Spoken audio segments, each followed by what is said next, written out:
Buo na ang pasya ni Victor. Muli niyang gagamitin ang mahika, hindi upang maminsala at mangwasak. Sa halip, gagamitin niya ang kapangyarihan upang gawing kaaya-aya sa paningin ni Teresa ang kastilyong tirahan. Itinuon niya ang isip sa gustong mangyari. Piningala niya ang mga bituing tila nahiya, kaya sabay-sabay nagkubli sa makakapal na ulap. Karimlan ang bumalot sa buong kastilyo at sa malawak na kakahuyan. Ipinikit niya ang mga mata at saka dahan-dahang iniangat ang mga kamay. Nagsimulang yumanig ang lupa. Marahan, mabini, at ingat na ingat. Ang ginagawa ni Victor ay hindi na ikakaila kay David na nakatayo sa di kalayuan, tahimik na nakamasid. May kasalanan din siya kay Teresa. Kabilang siya sa puminsala sa lugar nito at pumaslang sa kababaryo. Hindi man kagustuhan ay wala siyang magagawa. Alipin siya ni Victor at anuman ang ipag-utos nito ay pikit mata niyang susundin. Paninindigan niya ang pangako. Pangako kay Victor at pangako kay Teresa. Samantala, ang pagyamig ng lupa at kastilyong kinaroroonan ay hindi namamalayan o nararamdaman ni Teresa. Dahil ng mga sandaling iyon, nasa ilalim siya ng mahimbing na pagtulog at malagim na bangungot.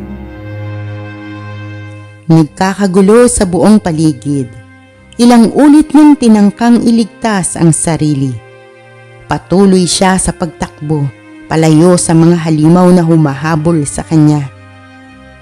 May nakuha siyang itak na magagamit sa paglaban, ngunit bigla siyang nanghina. Hindi na siya makagalaw. Lumakas ang tawanan ng mga halimaw, tuwang-tuwa sa nangyari. Mula sa lupa ay nag-ahuna ng malalaking baging na may matutulis na tinik. Gumapang ang mga iyon sa kanyang binti at lumilikha ng malalim na hiwa. Napapasigaw siya sa sakit habang patuloy iyon sa paggapang papanhik sa kanyang dibdib, paggapang sa kanyang mga braso at kamay. Nararamdaman niya ang mga dugong nanunulay sa kanyang balat, lalo pat humihigpit ang pagkakapulupot sa kanya. Hindi na niya kaya ang hirap, ang sakit. Sa nanlalabong paningin ay naaninag niya ang nakangising mukha ni Victor. Tama na, Victor. Maawa ka. Pakiusap niya.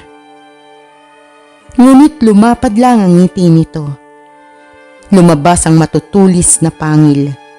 Kumikislap pa ang mga iyon habang papalapit sa kanya. Nagpilit siya makawala. Pinamanhid ng nararamdamang takot ang hapdi ng natutuklap na laman. Hindi na siya nakagalaw nang idikit nito ang noo sa kanyang noo. Nakangisi pa rin ito habang sinasabing, "Isa akong halimaw, Teresa. Hindi ako marunong maawa." Pagkasabi, bahagya itong lumayo. Napanganga na lang siya nang iangat nito ang kamay. Ginamit ang matutulis at mahahabang kuko upang laslasin ang kanyang leeg. Sa pagkakataong iyon ay nagising na si Teresa. Pabalikwas na bumangon, inilapat sa tapat ng dibdib ang nanginginig na kamay. Hinima sa pagbabaka sakaling mapahupa ang mabilis na tibok ng pusong nagpapahirap sa paghinga. Upang mapakalma ang sarili, tumayo siya upang makasagap ng hangin.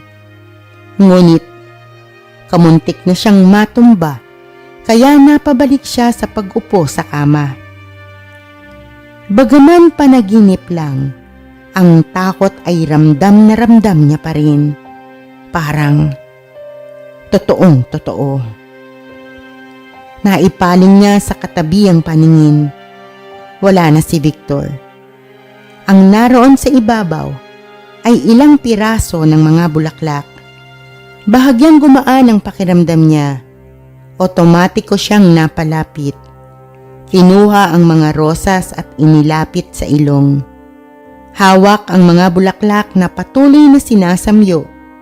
Lumabas siya sa silid at nakangiting binaybay ang pasilyo patungo sa silid aklatan. Natigilan siya ng sumalubong sa pang-amoy ang halimuyak ng mabangong hangin. Nagmamadali siyang pumasok. Muli siyang napangiti pagkakita sa iba't ibang uri ng naggagandahang bulaklak sa loob. Nasisiyahan niyang iginala ang paningin. Pakiwari niya'y nasa gitna siya ng magandang hardin. Ang kilabot sa masamang panaginip ay mistulang winalis ng kahali-halinang tanawin. Matagal siyang namalagi sa silid aklatan hanggang sa maisipang maglakad-lakad. Hindi pa rin nabubura ang matamis na ngiti sa kanyang labi nang marating ang pintuan palabas sa kastilyo. Napanganga siya sa tanawing bumulaga sa kanya. Hindi siya makapaniwala. Ang masukal at nakakatakot na lugar ay napakaganda na. Pinagpatuloy niya ang paglalakad habang palipat-lipat ang tingin. Manghang-mangha siya sa mga mayayabong na punong namumunga. Sa mga halamang ang mga dahon ay iba't iba ang kulay, tulad din ng mga halamang namumulaklak. Natatanaw niya ang maliliit na ibon at paru-parong nagpapalipat-lipat sa mga dahon at talulot ng mga bulaklak. Naririnig niya ang paghuni ng mga ibong nakadapo sa mga sanga. Lalo siyang nangiti pagkakita sa mga bulaklak ng orkidyas na nakagapang sa mga sangang dati puro tinik. Malakas ang malamig at mabangong hangin. Maaliwalas ang buong paligid. Kaiga-igaya ang namamalas ng kanyang paningin saan man pumaling. Nakagagaan ang pakiramdam at damdamin. At ang kastilyo. Wala na ang mga lumot at mga libag na waring doon ay naninirahan. Nagmistula ay yung kahariang pinamamahayan ng hari at reynang sa mga libro niya lang nakita at nabasa. Ha? Bulalas niya, sabay linga nang mula sa sulok ng kanyang mga mata. Makita ang batang lalaking sumungaw at muling nagtago sa likod ng mga halaman. Hindi niya akalaing, maliban kay David na inaakala niyang tunay na tao, ay wala nang ibang nakatira sa kastilyo. Naagaw nito ang atensyon niya. Pumihit siya at naglakad palapit. Napapitlag siya nang tumakbo ang bata paiwas sa kanya. Bata! Huwag kang matakot, hindi ako salbahe. Hindi kita sasaktan. Bata!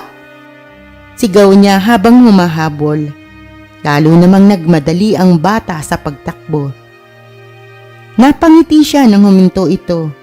Huminto rin siya. Habol ang hininga. Naglakad na lang siya palapit. Inihanda niya ang matamis ng ngiti nang makitang pumipihit ito paharap sa kanya. Nanlaki ang kanyang mga mata. Ang ngiti ay napalitan ng gulat, kung kaya bahagyang naibuka ang bibig nang makilala kung sino ang batang lalaki. Martin, anas niya. Ito ang nakababata niyang kapatid. Napuno ng samut-saring tanong ang kanyang isip. Pinaglalaruan ba siya ng paningin? Bakit nakikita niya ang kapatid, gayong kitang-kita niya nang ito ay patayin? Ang sandaling pagkakatigalgal dahil sa pagtataka ay napalitan ng ibang emosyon nang muli itong tumalikod at kumaripas ng takbo. Hinabol niya ang kapatid, sinundan. Lumiko ito sa gawing kanan kung kaya nawala sa kanyang paningin. Nilakihan niya ang mga hakbang. Lumiko rin sa nilikuan nito. Napahinto siya sa pagtakbo ng maabutan na ito. Mistulang itinulo sa kinatatayuan. Natutop niya ang sariling bibig. Nang matuklasang hindi ito nag-iisa. Nakayakap ang kapatid niya sa isang babae na bagaman nakayuko at nakayakap rin sa kapatid niya, ay kilalang kilala niya kung sino.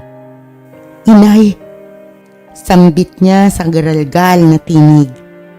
Bumabalong ang masaganang luha mula sa kanyang mga mata. Ang kapatid niya, ang nanay niya, buhay na buhay. Nangangatal ang kanyang katawan sa halo-halong emosyong nararamdaman. Nakagat niya ang pang-ibabang labi nang umangat ang ulo ng babae habang ang bata naman ay lumingon sa kanya. Teresa, anak. Ate. Halos magkasabay na sabi ng mga ito.